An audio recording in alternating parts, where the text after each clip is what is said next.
Mirëmbrëma publik I shtrenjtë, unë jam Blerta Belliu. Në fakt, përpara se të filloj, dua t'ju them diçka që ne të gjithë e dim, por nuk e themi shumë e zë të lartë. Ne jemi korçar, edhe jemi të famshëm për shumë gjëra, por ne dim për shembull se kush po ecën tani në Bulevard Republika, kush e pi kafe në mëngjes në pazari, me ka e pi dhe çfarë po thotë. Ne e dim shumë mirë se kush ka bler shtëpi të re, sa e shiti të vjetrën, një makinë që kishte e shiti 800 euro, këtë e kapi me 4.500 euro. Për kredi nuk po flas se jo vetëm që e dim kush ka, po edhe se ka kësti në muaj dhe se si I del të paguaj. Por, sot nuk jemi për këto, për ato që ka ne ndeshim në rrugë, por jemi për dëgjuar 7 personazhe, cilët janë të botës së artit, dhe ata do të rrëfen para jush për herë të parë në këtë format, I cili besoj që është I pari këtë lloji në Shqipëri, realizohet nga gruaja shqiptare në audiovizual dhe mbështetet nga Ministria e Ekonomisë, Kulturës dhe Inovacionit. Sot do të jemi para jush për të treguar ato që ne na ndodhin mbrapa kuintave. Ju do thoni, unë po e nis me veten time. Dhe me qenë se kam mundësin të flasë e para, do duar të rrëfem sot tek ju ashtu si asnjëherë s'më keni parë, ose nuk dini për mua. Mira thotë e dim, po në një që Mira ti nuk e di. Në fakt, unë atë që do të them, e kam shkruar. E kam shkruar para 2 ditësh sepse do kisha shumë frikë, ndoshta do isha sinqert. Edhe ato që ja them vetes time në shtëpi apo në rrugë apo dhimbjen të bukur ato që jetojmë mbas skene, thash do them në një gjë të pavërtetë ose do ta asajoj se kur ka publikun ne artistët marrim një impostim tjetër. Kështu që unë dua t'ju them sot që përveç se jam Blerta, unë jam dhe motra e vogël e Ilir Belliut. Jo thjesht një poet, por një shpirt I ndjeshëm, që jetonte me intensitetin e fjalës dhe peshën e mendimit. Që e vogël e kam ndjekur pas, duke përthithur çdo fjalë, çdo ndjenjë që ai e shprehte në letër. E ndjeja se brenda tij kishte diçka të rrallë. Ai kishte një dhimbje të vazhdueshme, por një dhimbje të bukur. Pastaj është babai në jetën time. Babai në fakt kishte shumë frikë për mua, sepse ai e donte atë që krijonte vllai im Iliri, por nuk donte që unë të ndiqja rrugën e artit. Sepse ai mendonte që artistët, ose ata që merren me art, jetojnë me plagë të hapura dhe me ndjenja që I përpijnë. Dhe thoshte që ti unë nuk dua të jetosh kështu, pra ti provosh këto emocione. Ai donte të më mbronte nga një gjë që ndoshta asaj e vetë nuk e kuptonte. Në çdo projekt artistik, unë kam një rutinë. Unë flas me ta. Të dy janë në botën e përtejme. Flas me babain dhe më duket sikur më thotë shumë mirë që punon, po mos u lodh shumë. Sepse babai është baba. Edhe unë nuk kam qenë vajzë e bindur, edhe kam bërë gjithmonë atë që dua dhe më vjen shumë keq që ndonjëherë nuk kam qëndruar shumë me të, edhe kam qenë më shumë me punë. Ndërkohë që kur komunikoj me Ilirin, ai më thotë vazhdo. Nëse ka një dritë brenda teje që duhet ta nxjerrësh, ajo duhet të dalë patjetër. Për t'u dhënë njerëzve kënaqësi, emocione dhe të vërteta. Unë mendoj që ndoshta ai dhe unë nuk jemi rastësi në këtë rrugë që kemi zgjedhur. Unë kam pasur pranë njerëz, ngjarjet e mia, kam pasur Korçën, qytetin që nuk të lejon kurse si që ti të jesh një artist si përfaqësor. Qytetin që flet me gur dhe hesht me dinjitet. Qytetin që me të gjithë ftohtin e dimrave na ka ushqyer me një ngrohtësi shumë të madhe. Korça na ka lënë një trashëgimni, që nga serenatat që mbajnë mallin, te pikturat e Mios që flasin me dritë. Tek zëri I të madhes Tefta Tashko Koço dhe shumë emra të tjerë që kanë bërë këtë qytet një qendër të shpirtit artistik shqiptar. Korça është më shumë se një vend. Korça është një thirrje. Dhe ne jemi thirrur. Ti je artist në Korçë nuk është një zgjedhje, mendoj unë, por është një mision. Për të mos e lënë shpirtin në këtij qyteti të heshtë. Dhe për këtë jam krenare që jam pjesë e kësaj vije, që vi nga ky qytet dhe që kam pasur miq artist që më kanë lënë rrugë të lirë dhe një frymëzim të shëndetshëm. Faleminderit.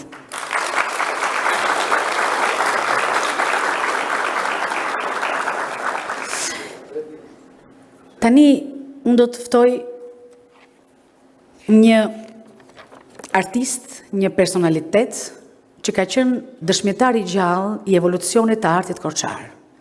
Le të presim legjendën e gjallë, Koço Qandro.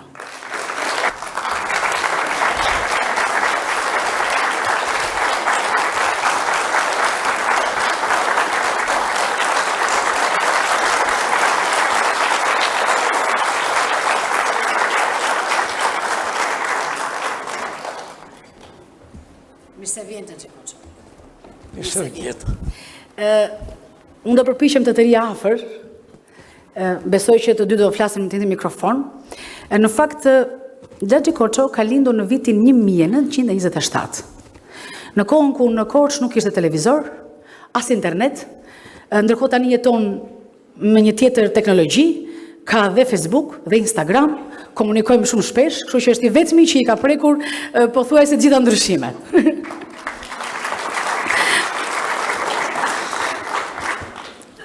Xhaxhi Koço, si është ti jesh rritur në Korçë?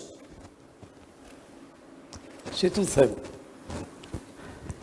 ase kisha menduar kur në jetë se do të vinte një kohë që do të bësh aktor profesionist në këtë skenë të dashur të jetës time, të cilës i përkushtova tërë energjitë dhe talentet e mia për t'ia shpërblyer ato që më ka dhënë kjo skenë.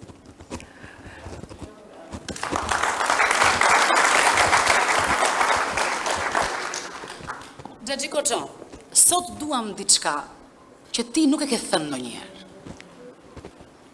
Jo ato që ti dim, ti kemi duar trokitur dhe ti kemi vlerësuar. Çfarë ke ti një kujtim që do të jetë sot një dëshmi e gjallë? Nga kjo skenë kanë kujtime dhe mbresa të pashkryer. Edhe e kujtoj me nostalgji atë brez që kanë vënë gurët e themelit në krijimin e teatrit profesionist korçan. I kam hedhur në 3 libra të mia këto kujtime. Edhe kam folur për ta. Edhe për ule me respekt kur i kujtoj e nderoj. Sepse ata mungojnë, po i kemi në zemra. Janë në zemrat e këtyre që na shikojnë. Edhe kujtojnë veprat e tyre. Xhaxhi Koço, po më një gjë që nuk e ke shkruar te libri. Kam diçka. Në qoftë se janë dëlluar edhe kanë bërë këto veprat bukura, aktorët dhe aktorët tanë kanë qenë regjizorët. Ne kemi patur fat, kemi patur regjizorë mjeshtra të skenës. Do të veçoja të madhin dhe të paharruarin Sokrat Miell, që i përkushtoi jetën dhe talentin. Do të kujtoj me respekt të madh ato regjizorin ton të shquar, mjeshtrin e skenës, Piromani, që zbuloi edhe talentet e aktorëve tanë edhe u dha i bëri aktorë të dashur për dashit korçar dhe vun vend në artin e skenës. Ti ke një histori shumë të bukur për Piromani. Ma tregove mua pak më përpara. Kjo ka të bëj me rolin që vuri Piru atë, natën e 12. Më dha një rol që ase kisha menduar kur. rolin e Sërëndëria Gyqit. E kundërshtovan që ku, thashu, le të vinë ta bëjnë një nga këta që kanë bërë se unë nuk kam arsim. Nga temi ne të Korçës, të vija i Tiranës. Është një nga komedit më të bukura që e shbërë këto, e realizuar këtu në Korçë. Edhe jo në Korçë, po them me bindje në teatrët e vendit. Po, u dha 9 herë. Ata aktorë që interpretuan ati, që nga i madhi Pambi, rolin e Saltobit, ati janë i rizës të Malvoljos, e tërë aktorët e tjerë, e radhë, u bë një shfaqje brillante. Mirë po, përfundimi i kësaj shfaqje, kjo u dhanë vetëm 9 herë. Edhe për çudinë tonë, i papritur, u dha urdhë që të mos jepej. Më, shfaqja, të ndalohet. Ngritë të më thumë, u pezu. Ishte një goditje e madhe për skenën, për regjizorin, po dhe për ne, që i deshim me shpirt ato rolë. Heshtëm, pushuam, s'kesim se që bërë. Nuk kaloj shumë dhe pirun e transferuam. E shpun në Tiranë. Pati reagimi nga artdashi, shumë nga ta që mund jenë edhe këtu në skenë. Që nuk ishin dakord që Pirlo të largohej për këthej. U dërguan e 10 letra në Ministrinë e Arsimit të Kulturës, edhe në Komitetin Qendror, që ishte e padrejt që të mos shfaqjeve për shfaqja. Me në fund, erdhi përgjigja në Komitetin Qendror, ja e komunikuan Pirus, i thonë që bëm gabim që e ndaluam shfaqje. Edhe Pirua e vuri në Tiranë, këtash.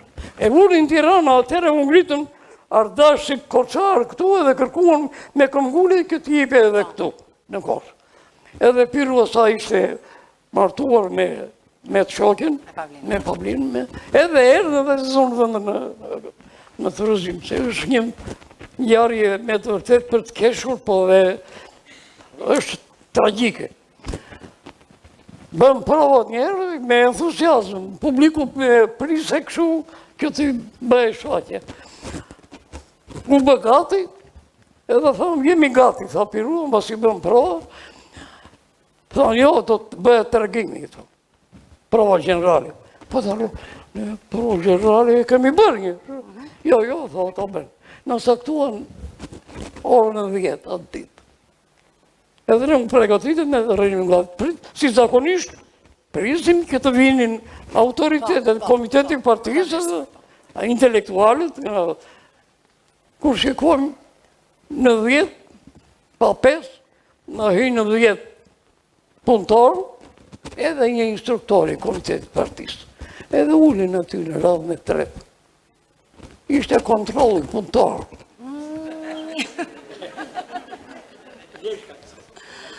Thamë ne, po këta, jemi tha kontrolli punëtor. Po mirë, tha Pirua, mund të fillojmë? Jo. Tha njeri nga ta që është, e njihja, unë ishte lagje nëmë. Ishte kretari. A i tha, jo, tha, të shikojmë, tha, aktorët që lozin, tha, janë qethur apo jo? Qëshka? Leni lafet, tha Pirua, delin, edhe dorën të tërëra. Unë erdha deri këtu, po, më falim, po, unë kisha një qikë leshat, se isha verda cuku. I kisha një qikë të gjata, thashta, unë jam i qethur, po, i kam qikë të gjata këto. Qeshta, leri estrada, tha Pirua, kaluam të tërë. Mund të fillojmë, tha? Jo, sini, në mbetru dhe një pakethur. Kush është pakethur? Regjizori, tha Pirua. Tha Pirua i kishte staleshe një qikë më të gjata këte nga mrapa. Në kjo se nuk kethe dhe regjizori, tha, nuk do fillojmë. Jo, afajmë në fatë 10 deri në 11. Në 11, tha, do vim. Edhe ikën, ata së mërë seriosisht. Në shvën, Tajka, Orgoska, Vjes pas, unë gjitë me të shpet lartë roba kepsi. Merë gëshërën e roba kepsi, gjakollit, edhe zbret poshtë. Në rekuzit merë një peset, edhe ullën birën aty. Në një karrije dhe i hynë tajka. Unë ju afrova, që nga berberi mirë dhe i në dhe shetë. Në kepë.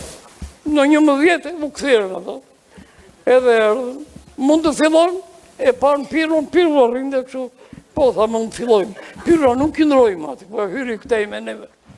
U bëmbaroj, shoha kja doli inspektori skenës, misto, doli diri aty, sa mund të fillojmë tani, ata ngritë të tërë në këmë kontrolin punëtor, tha jo, tha do merë një përgjije. Edhe ikë. 1, 2, 3, ditën e 4, binim këtë mirë një përgjije. Këtë fillonim mirë në shakit. Pilot që rinde në turizim bashkë me të shokin, kështë arë që në mjesë dhe ke ullë ati në kaligën e fundit aty. Edhe unë që kështë erdha me njerë, i thëmë, kërë shikojmë, mirë mjesë, në kështë dorë mjesë, që fa përnë? Ja, tha, po presim këtë na japim përgjije. Unë pash njerë rrëthë rrëthët, tha shu kotë kjo përprekme, së besoj të na japim përgjije të lojë. Pse? Po së janë kethur të gjithë. Po kujtë të kethur? Po duhet të kethur autori, që i ka lesë qikë të gjata. Të gjitha këto që përmenda, i them se me të vërtet ne kemi patur aktorë, edhe aktore me emër, që mund emër, kemi patur regjizor, po kemi patur me mëgjizë, kemi patur një kufin deri të thanë nga partijë në pushtet, janë bërë veprat të shkëqyre, të cilën betën një thesar i shkuar, kë do tjetë burim për një mëzimi për brezat e ardhshëm.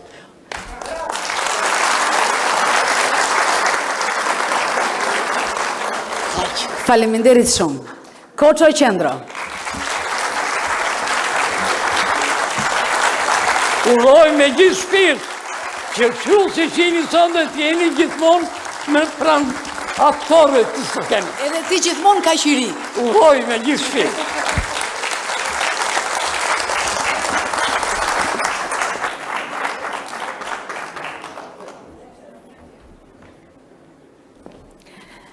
Do të kalojmë tani në një tjetër zë të artit korçar. Një njeri që i ka dedikuar gjithë jetën e tij për ruajtjen e traditës sonë muzikore. I lutem të presim me dorëtrokitje Llazi Balashi.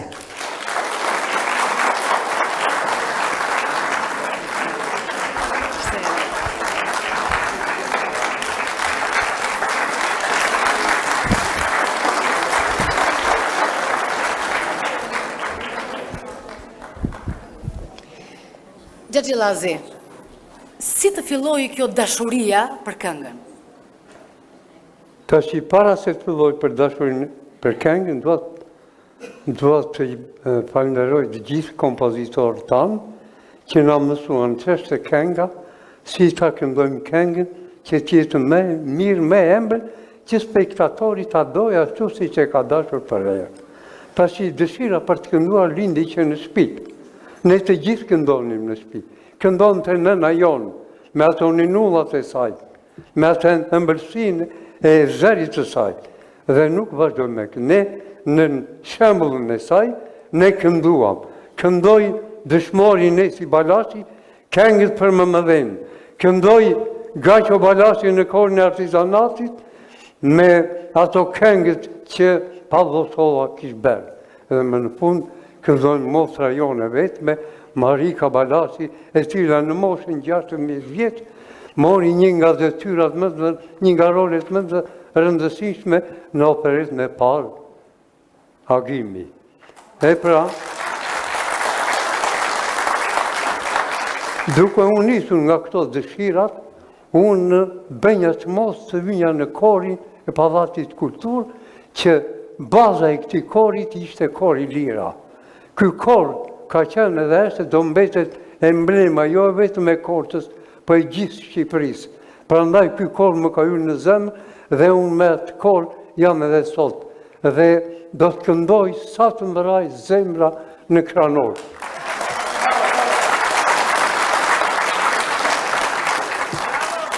Ne kënduam për atë dashurinë e pastër, për atë dashurinë që të gjithë e deshin dhe e këndon me pasion të madh.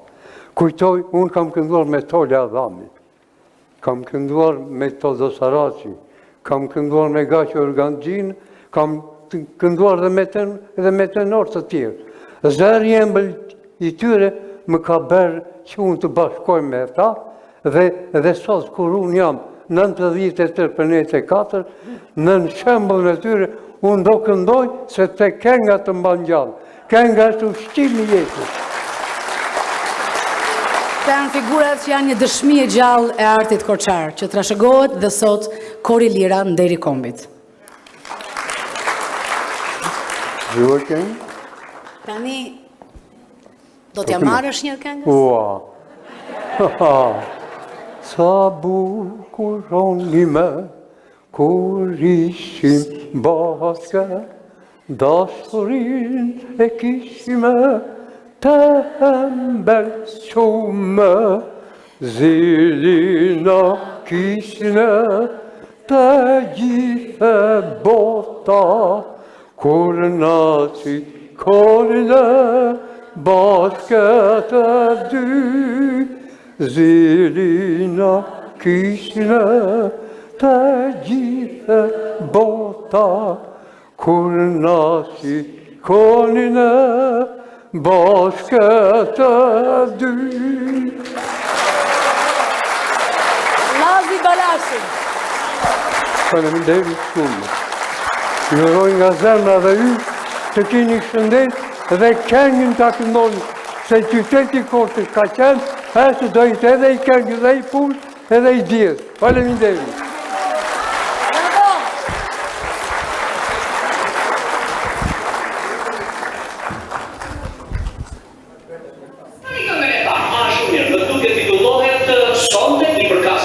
Sigurisht dhe letët e sonte i përkasin të gjithve. Muzika nga kompozitori 19 vjeçar Josif Minga, teksti Shaban Murati, këndon Zia Saraci, shoqëron kompleksi vokal.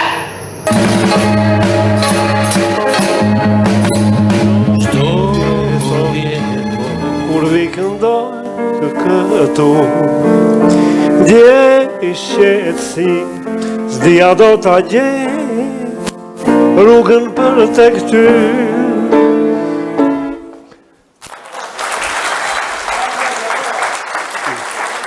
Në fakt, sa e dëgjojmë një muzikë të mirë, është e pamundur që të mos mbaj firmën e profesor Mingës. Një emër i nderuar, një potencial në fushën e artit muzikor për Korçën dhe për Shqipërinë.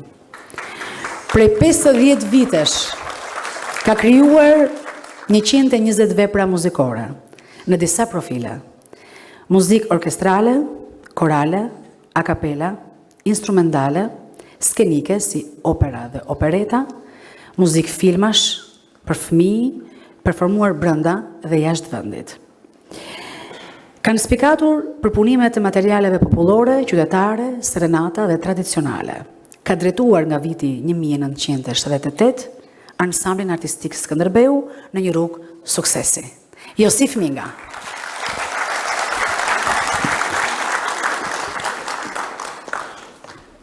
Tashi kemi ato të pathenat të cilat duhet t'i shkarkojmë në një farë mënyrë, sepse kanë kohë që flenë brenda nesh dhe është mirë që sot t'i lëm këto publicitetet që tha kjo Çupa.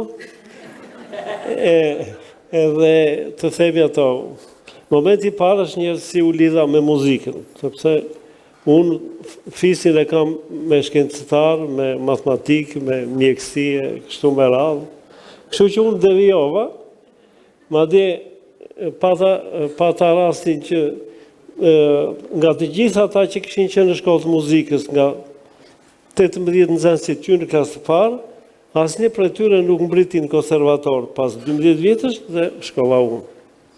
Kështu që e desh fati që domethënë të hyj kësaj rruge bashkë me një fizharmonik në krah, që edhe sot e kësaj dite, po ta pyesësh supin tim, ja thash Pavlinas më përpara, kur bënim ushtrime manifestimi, i kam akoma ripat. ajo e pathana e para është që lidhet me këtë që u të shfaq këtu festivalin e 11. Ajo ishte dalja time për herë parë në publik, në më thënë, po themi, në qarkullimin kombëtar. Po, ju e dini që festivali 11 pati shumë kusura, sepse filloi angazhimi ndryshe. Kështu që, mbas këtij prezantimi, të tërve ne na kërkojshe që ku gjetet materialet muzikore, embrionin e këngëve tuaja. Para me e qenë 2 titullar që Tishda i dhe Agim Krajka që ishin shumë më të afirmuar dhe dështuan, jo, s'janë këto këngët tona, s'janë këto vallet tona. Unë i thash, këte që këndova këtu, i thash, unë e kam nisë nga qupa te kohëronjë, so, e më pa njërë kështu, shpëtova të theme. Tashi, e kundër ta ndodhi me një vit më vonë në festivalin e 12. Festivalin e 12, unë kisha një këngë me të madhen Vashezela dhe Ali Daisku, si Agimi Kuq, fjalët i kishë bërë Nasilera, dhe ditën kur mbaroj 2 netës e para, të nesërmen, në natën e tretë, drejtori i atërshëm, Thanas Nano, baba i Fatos Nano, më thiri dhe tha, dëgjo, se ty ta ka pëlqyer këngë shoku e vet. Edhe sot, tha, do dalësh, ti biesh Dajres në këmbë. I thash, drejtor, po unë zdi ti bie Dajres. Një, dhe e dyta që unë kolegët që jam në orkestrë e din që i bie Fizharmonikës. Si të bëjmë? Po jo, tha se, është porosi sa e veçanë. Pa i thash, ti themi ati kushëririt Balikukes që është operator, thash dhe të arrita që të shpëtonja dhe në këtë rast. Por, që ndodhi, kjo të gjithve i u dha të drejtin që unë do marrë çmim të parë, ka thënë ajo atje, zeu si më kotësh. Ta mamë 8-5, do me thënë, ndodhi ndryshimi që, nga që u ndryshua skenari, unë në rast në vend të dytë. Kjo ishte e para.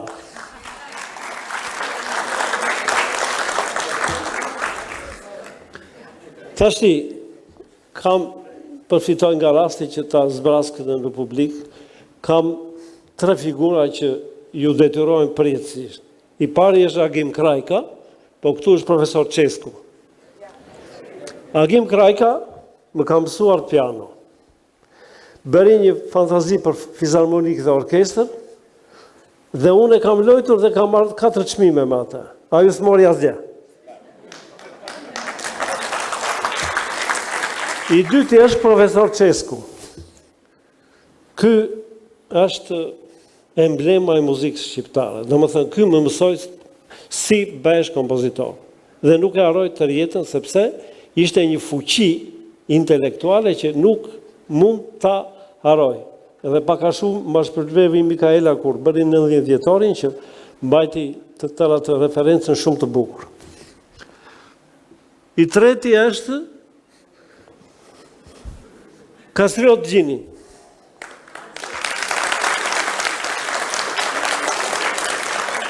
Kastriot Gjini më ka mësuar inteligjencën artistike.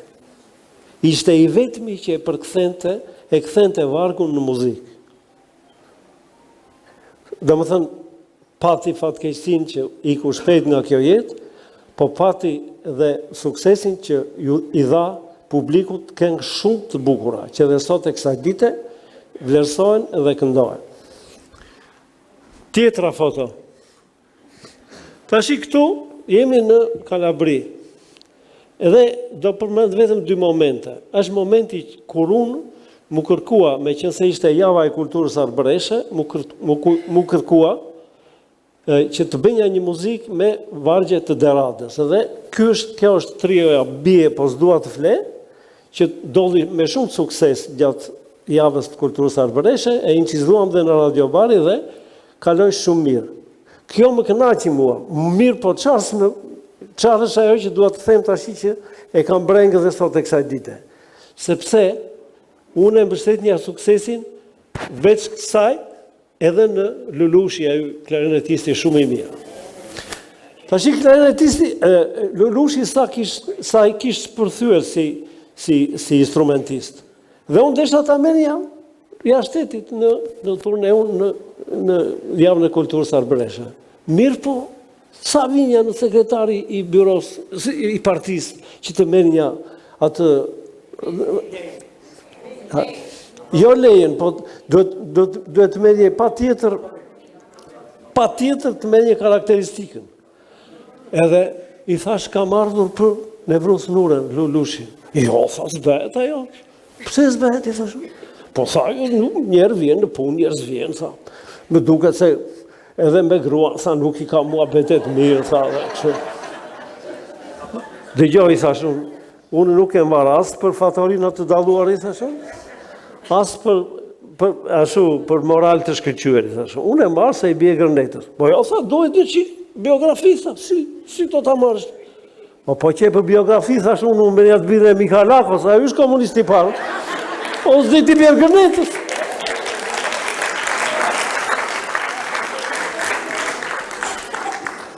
Tjetra, tashi kjo është një moment tjetër që prapë dua të ndaj me ju. Ishim në turne në Greqi. Mirë po që viti 34, ku do më thënë kishë filluar një lloj atmosfere, dhe për herë të parë ne kemi shkuar në vendet e paramithis ose në filat, dhe më thënë atje ku kanë qenë banesat e çamëve. Dhe dhamë çfaqjen dhe kaluam shumë mirë. Në fund të çfaqjes, si ishte një stadium gjysmë patkuar, në fund të çfaqjes ardhi ai kryetari i bashkisë dhe tha në emër të publikut dhe të deputetit të zonës që ishte konkretisht Papuljasi që ishte edhe ministri i jashtëm, populli këtu tha do të luaj valle. Patjetër, i thash. Lulush, bjerë një pogon këtu. E nisi Lulushi më 9:30, më 12:10 mbaroi. Mirë po, shikoj këta që kishim ne këta veteranët që kishin një sigurimit, një zbulimit, që po, kush të jep ty këto urdhra, kush të kështu, si guxon ti që kështu. I thash unë, kur të vem atje në darkë, kur të mblidhet shtabi, flasim, i thash dhe haroj tash, këtu do lozin valle këta, vetëm të kenë këpucë të mira, i thash që të mos. Edhe mbaroj unë takuam në darkë. E i them ati të zbulimit, çfarë detyrë ke ti, i thash? Unë thash ti vetë detyrën time. Edhe unë e di timen, i thash. Unë jam agent kulturor, po më thanë këndo dhe loj valle të natën, i thash unë. Aroja, të nuk më tha kush është më i mirë, Enver Hoxha apo Karamalisi. Kështu që aroja. Edhe kështu kaluam, ishte një episod që desha ta ndaja. Ky është tamam momentin natën. Urdhëroj. Në fakt unë si breziri edhe e di çfarë më bën përshtypje shumë, profesor? Që? Mirënjohja e thellë që ju keni për ata që ju kanë ndihmuar në karrierën tuaj. Patjetër. Dhe kjo është një gjë që e ndesh rrallë sot, dhe unë dua të them që ky është mesazhi në gjithë atë që ti tregove, mundimin dhe gjithë sakrificat që ju keni pasur për të qenë këtu ku jeni, ju keni një mirënjohje shumë të madhe. Që unë besoj duhet ta keni dhe brezat e rinj, të jenë mirënjohës për gjithë kënd që i ka bërë të jenë këta që janë sot. Faleminderit shumë. Faleminderit. Josif Minga.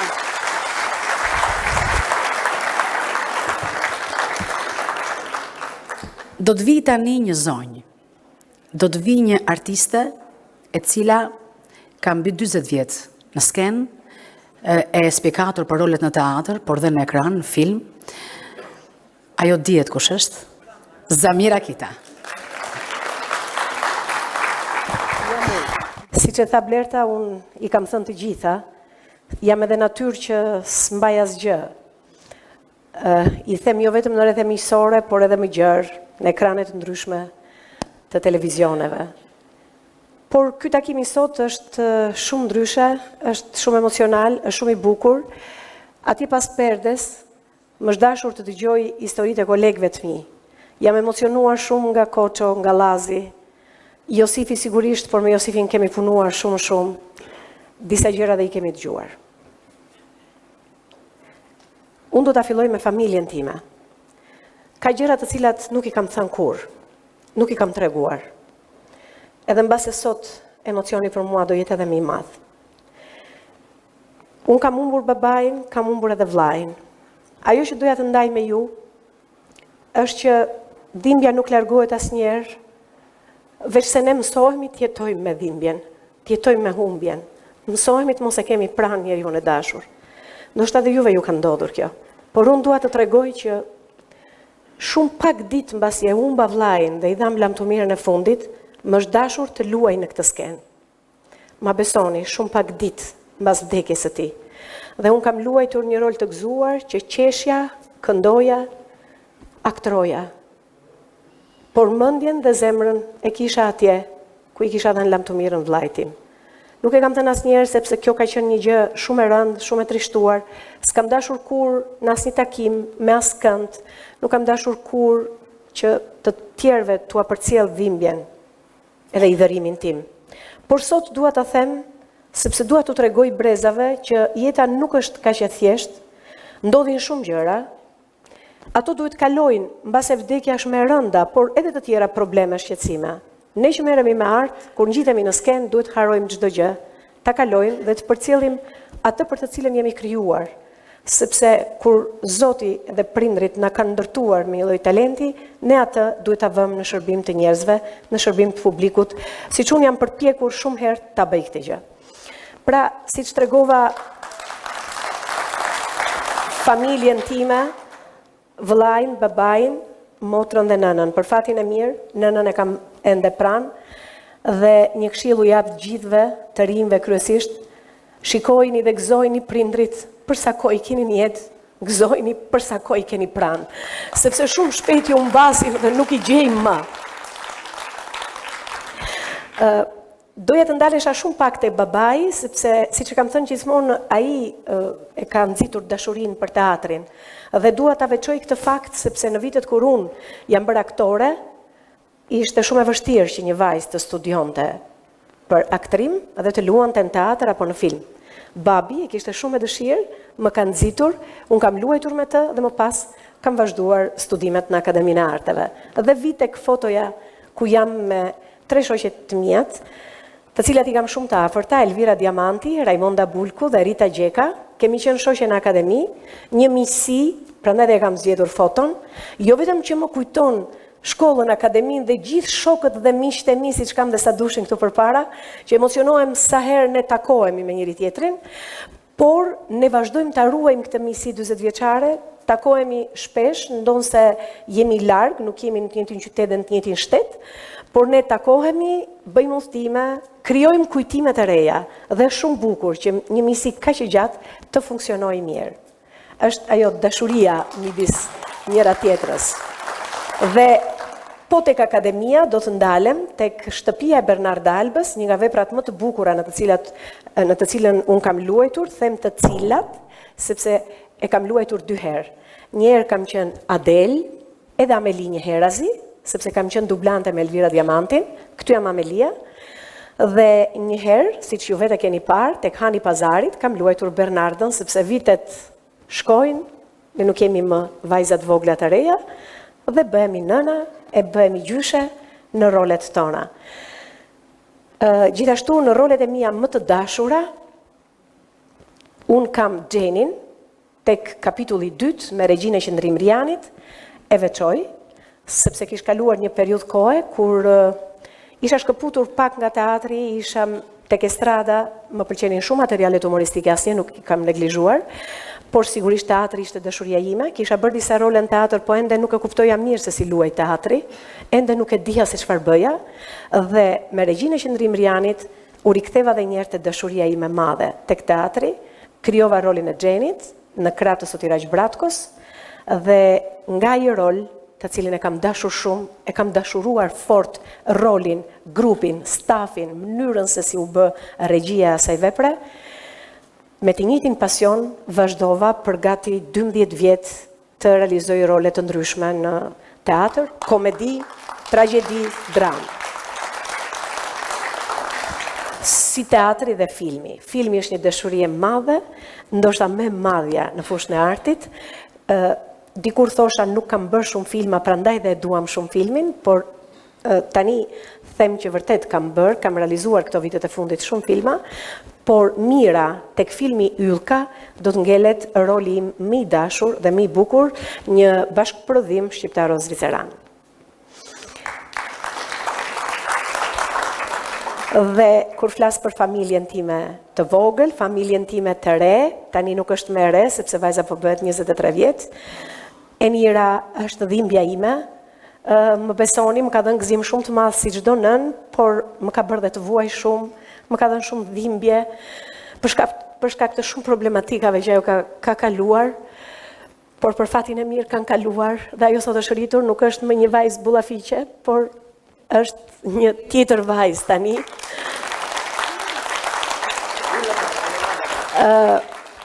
Unë them me bindje që Enira, roli nënës është roli një bukur që unë kam realizuar në jetë dhe Enira është kryevepra ime.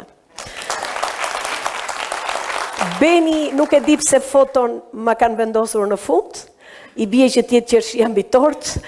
Jeta ime me Benin nuk ka qenë kaq e bukur sa që është në këtë foto, për hir të së vërtetës. Edhe probleme ka patur dhe ulje ngritje, por prap është dashuria ime e madhe. Edhe unë e kam mbajtur fort, që t'jetë e bukur gjithmonë. Faleminderit. Faleminderit. A ke një mesazh të fundit për brezat e rinj? Po, faleminderit Blerta. E para më vjen shumë mirë që sot intervistohem nga Blerta, kolegja jonë e mrekullueshme. Unë kam një mesazh për gjithë të rinjt, mos ishni dorë nga ëndrat tuaja, asnjëherë nuk realizohen lehtësisht ato, do të ketë ulje ngritje, do të ketë mërzitje, dëshpërime, mbas edhe fyerje rrugës, por ju ngrini kokën dhe ecni përpara. Faleminderit. Faleminderit Zamira. Le të mirpresim tani një nga zërat e rinj, plot talent të teatrit ton, ajo është aktoria Ilda Pepi.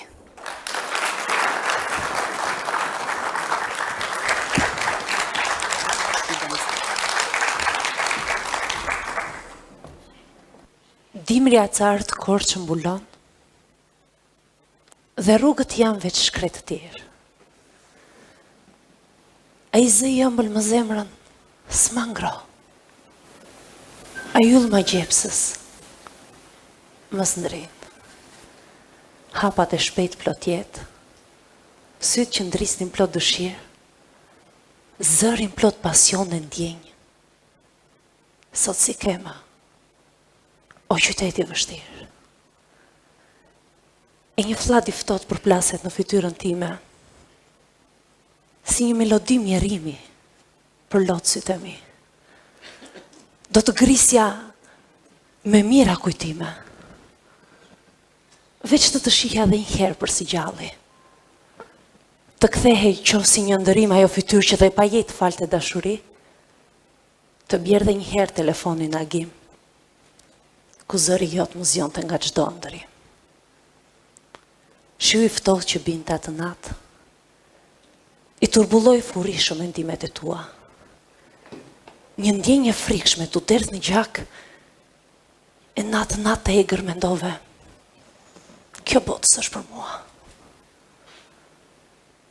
Edhe pse i pa jetë dërgje trupi jotë, lule dhe qirinta atë do të ndriçojnë.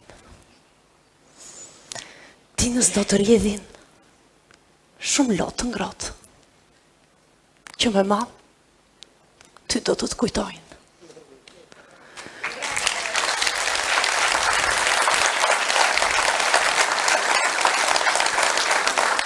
E kujtoj kështu mes vargjeve të mia aktorin, regjizorin që i dha shumë skenës dhe ekranit, Llazi Sërban. Por ju nuk e dini, a i më shumë më dha mua. Po, në moshën 15 vjeçare, a i më ngjiti babaj në skenë. Dhe unë kisha 15 vjetë që ndëroja ta shikoja. Prandaj unë jam mirënjohëse dhe kam këtë dashuri kaq të madhe sa ju e dëgjuat në vargjet e mia.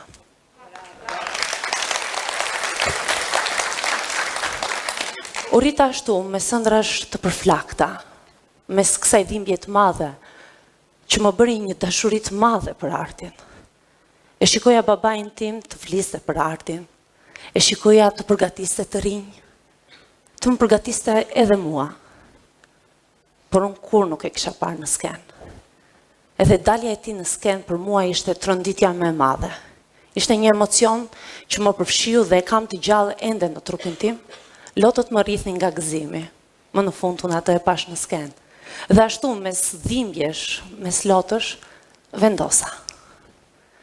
Sa do e vështirë tjetë jeta, plot prapa skena. Sa do të mos më duan njerëzit. Si do që tjetë arti i vështirë, unë do të bëhem artiste. Edhe ato që nuk mundi babi im t'i bëj në kulmin e karrierës së tij, le t'jetë spektatori im.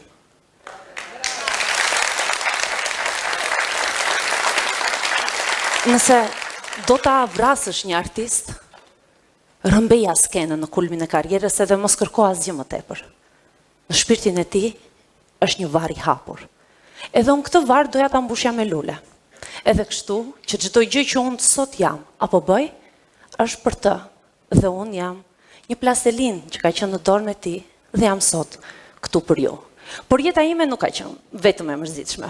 Sigurisht, jam rritur në shkallët e qendrës kulturore të fëmijëve, ku ai ishte drejtor.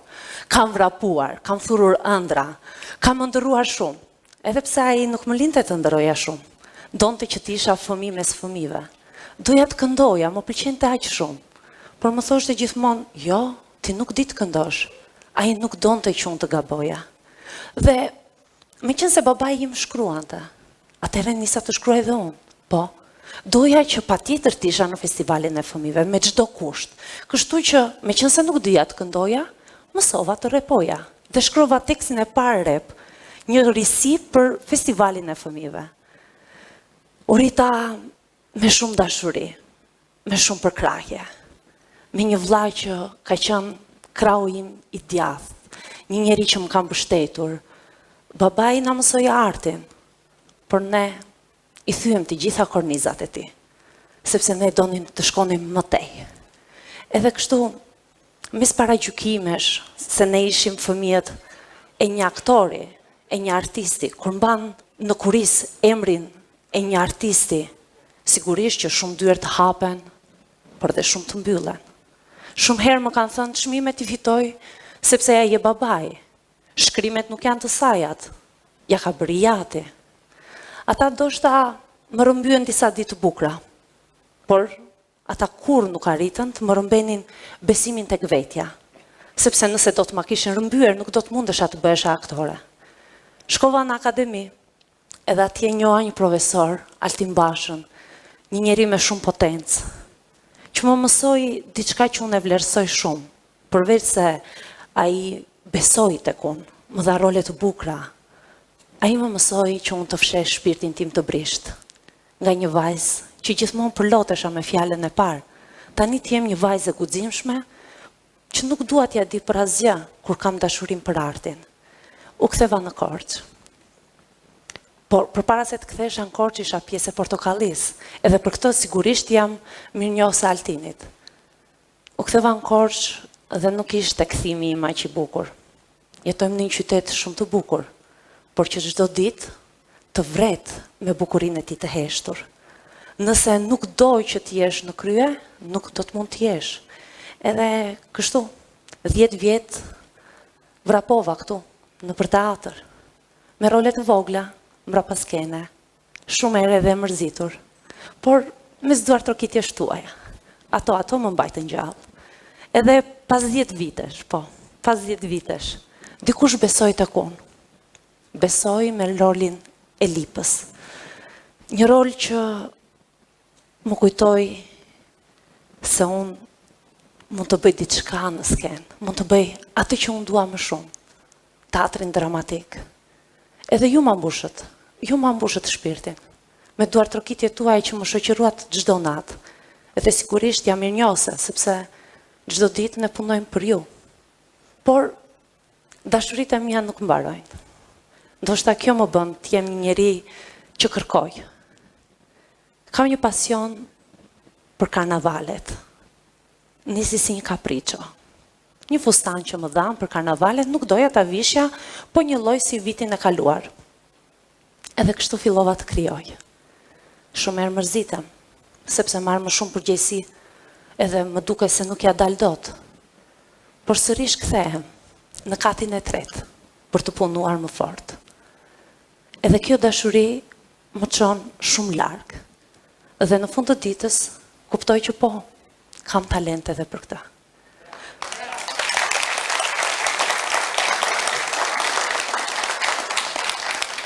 Këto janë disa copëza të vogla të jetës time, por jam e sigurt që pas shumë vitesh, bashk, do të ndajmë edhe shumë të tjera. Faleminderit. Faleminderit Hilda për gjithë rrëfimin tënd. Në fakt ne nuk paraflasim shumë, po kur na dhën ka mundësia, të tëra i thënë kemi. Ta në vend të them sa gjëra unë, po lesë po i them fare të do bëjmë pishman nesër. Korça është qytet i vogël, këtë e dim, edhe për fat të mirë ose të keq, ndeshemi shpesh me njëri tjetrin. Dhe mua më qëllon që takoj disa figura kështu edhe i përshëndes, patjetër, bëjmë pak muhabet, dhe kur ikim themi personazhesht. Besoj që dhe ju ka ndodhur. Korça ka shumë personazhe. Mund të jenë artist, mund të jenë mjek, mund të jenë në profesione të ndryshme, por janë personazhe. Dhe ai të vi tani, unë sa herë takoj dhe largohem, them personazhesht. Dhe ai është Ylli Trajçe.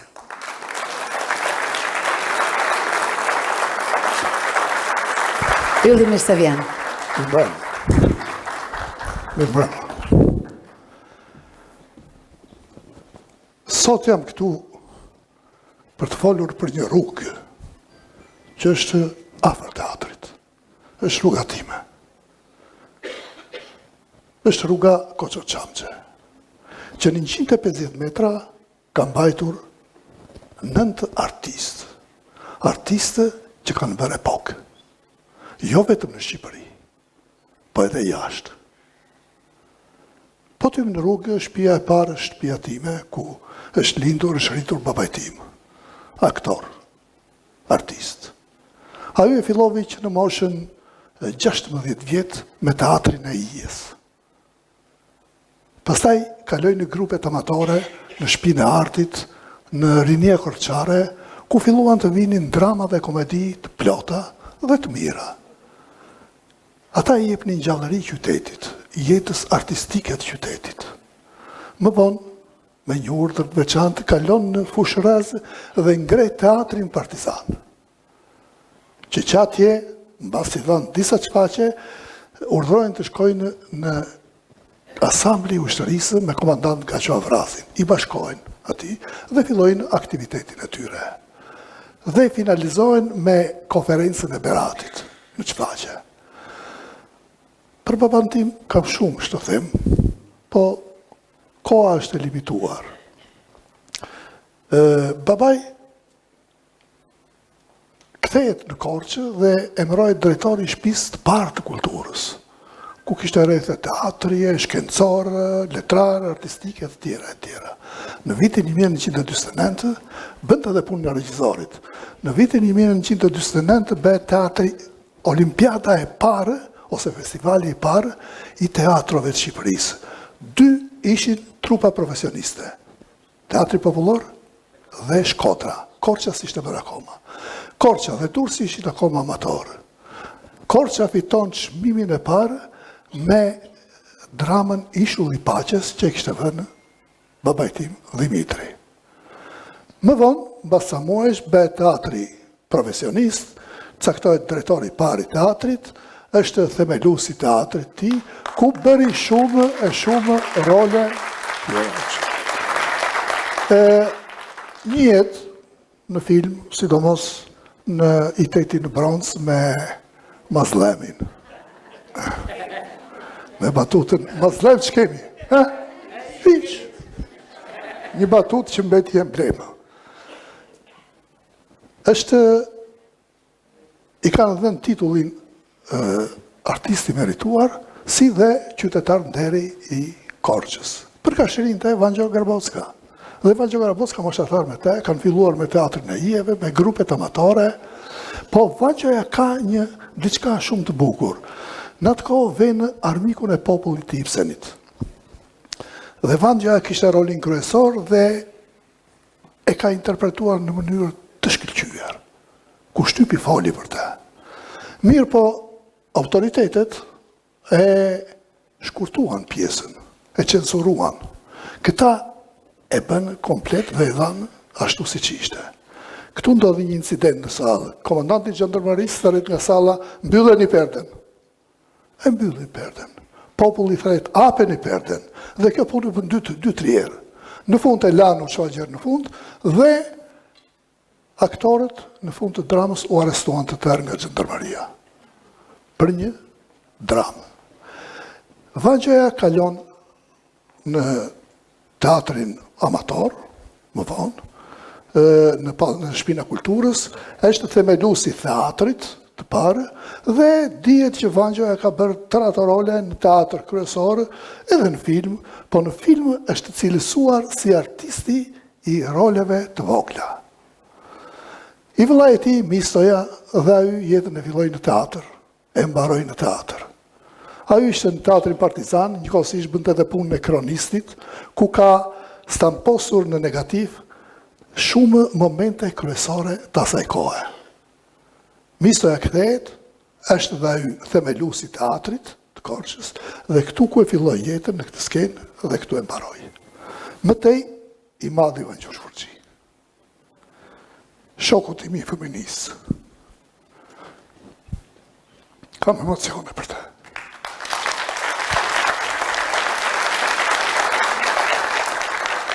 Vangjushi jetën e tij e filloi në këtë rrugë, mori frymëzimin në këtë rrugë dhe eci përpara. Edhe ai filloi, ndërtuam teatrin e Ijeve dhe neve në Mallë, që bënim çfaqe me të, sidomos kopjonim momente nga skenat ndryshme të teatrit ku hynim fshehur dhe i shikonim. I bënim në një dhomë që kishte Vangjushi në obor të shtëpisë. Jepnim çfaqe për fëmijët. Vangjushi shkëlqej në shkollën e mesme me teatrin e kukullave dhe mbaroi në mënyrë të shkëlqyer Institutin e Lartë të Arteve. Vjen në Korçë, mbas disa rolesh në teatr, bën dhe rolin e doktorit në Njollët e Murme. Këtu ishte drama e Vangjushit. Mbasi u goditën dhe u arrestuan regjizori, autori e të tjerë, Vangjushi kalon një depresion shumë të madh. Sa vinte dhe ju theshte kur të më arrestoni. U shkëput nga skena.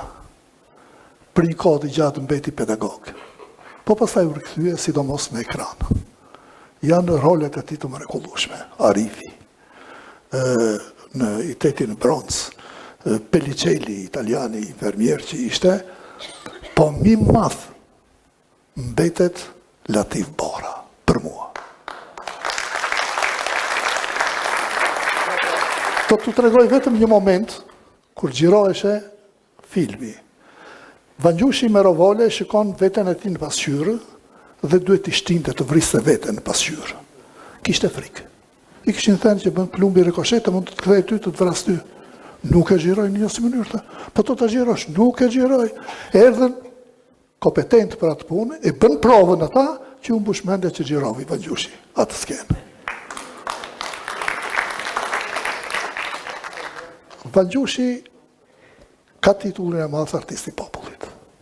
Më larti për kohën që erdhen në Korçë ishte Mjallaq dhe Edi Luarasi.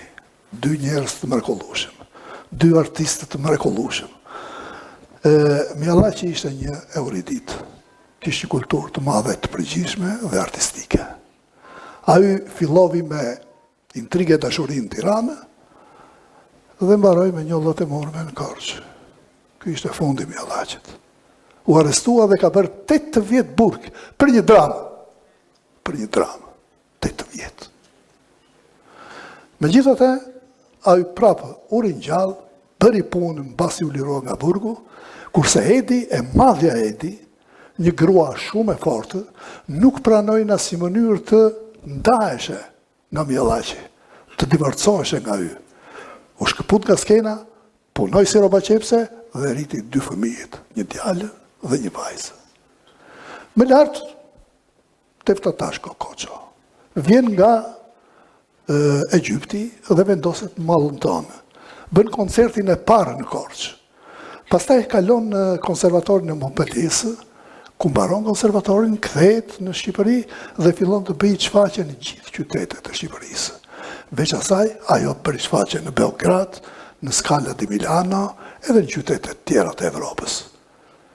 Artiste e popullit, e madhja Tefta Tashko Koço.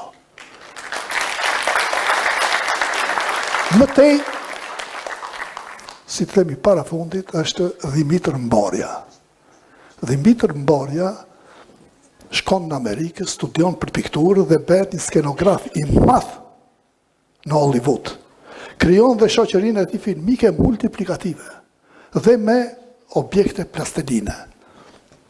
Këtë shoqëri jashet gigantit të multiplikativit Walt Disney, që ishte atje. Në kohën e luftës veten në frontin e lindjes dhe qëndron pranë komandantit të frontit të lindjes MacArthur, i cili thoni që e kishte si djalin e tij. Ai atje fotografonte, xhironte, fiksonte momente më interesante të historisë dhe mbas luftës u martua me një princeshë japoneze, ku fillovi të lumtonte dhe të grumbullonte, të seleksiononte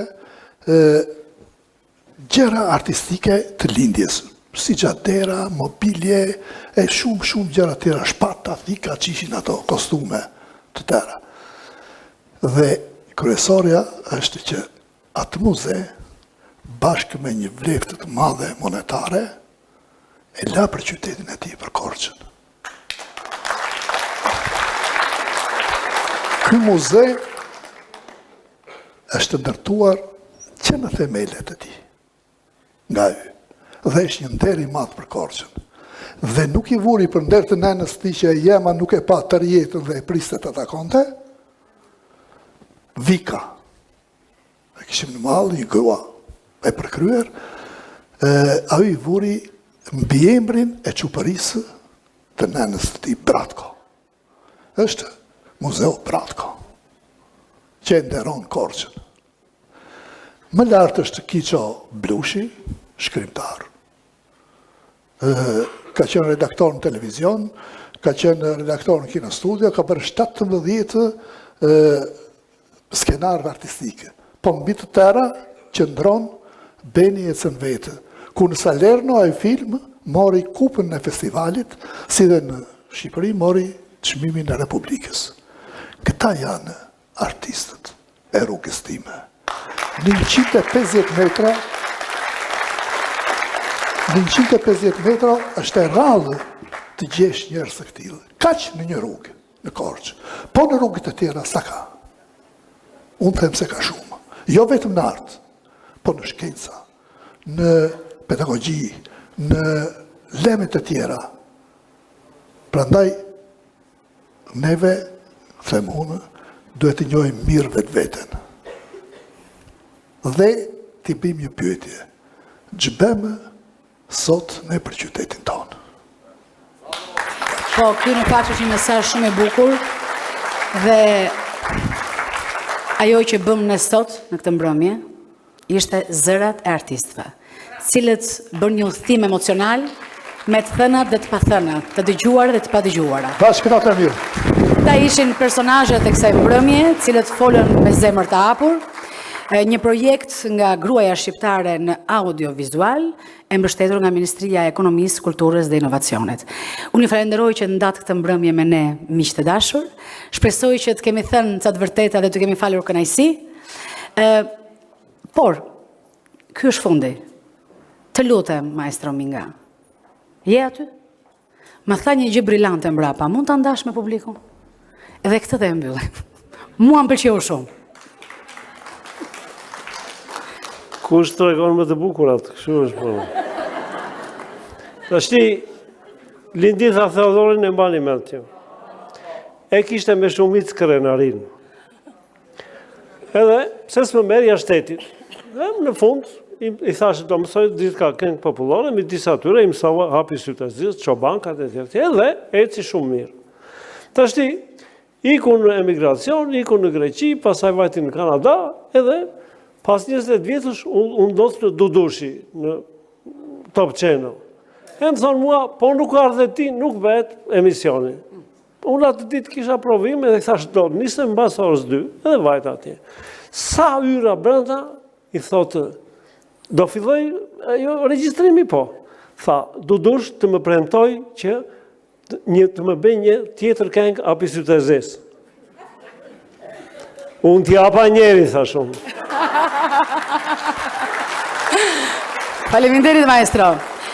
Le ta mbyllim me mesazhin e fundit se arti nuk vdes kur, ai trashëgohet Bespra Zbrezi si një dhuratë e përjetshme. Kjo është Korça. Faleminderit, miru takofshim në eventet e tjera. Edhe qarku është i skuqur, dua lule të fushës, në mëngjes kur janë plot me vesa, do s'ka të bardha të qupesë, vete me vrap që ti presë.